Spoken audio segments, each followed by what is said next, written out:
It's Laura Eubanks of Design for Serenity with your succulent tip of the day.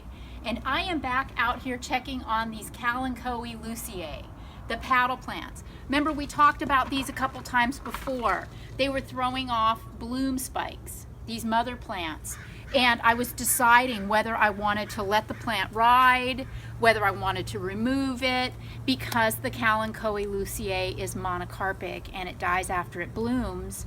And the blooms can get kind of elongated and look kind of scrubby. It just, you know, there's no right or wrong. There's no perfect time or wrong time. This is an individual decision based on your own sense of aesthetics. What looks good to you? And frankly, right now, this plant is not looking good to me. I'm annoyed. Why am I annoyed? Because she's blooming all over the place. And also remember, you may remember a few videos ago, I was so excited because we were getting little pups where I had come in and cut the plant earlier.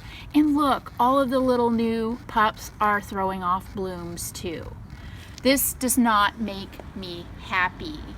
Not at all. I was hoping that I could pull these plants this spring and propagate, but bloom, die, bloom, die. So the question is, how long do I want to put up with this nonsense? And I'm thinking as long as this plant still looks fairly intact, you know, it's not terribly misshapen, I'm going to let it ride. We talked about to cut the bloom or not to cut the bloom. Remember, the blooms do encourage and feed a lot of wildlife. And I like that. I like to be able to offer food and nectar to the birds and the butterflies and the bees.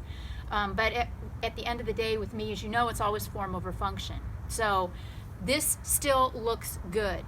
This whole unit is still pretty much in balance. It's not offensive. So I'm going to let this ride for a little while longer. I mainly just wanted to show you my disappointment at how those new little baby puplets were starting to bloom. But I'll keep you posted. This has been Laura Eubanks of Design for Serenity with your succulent tip of the day.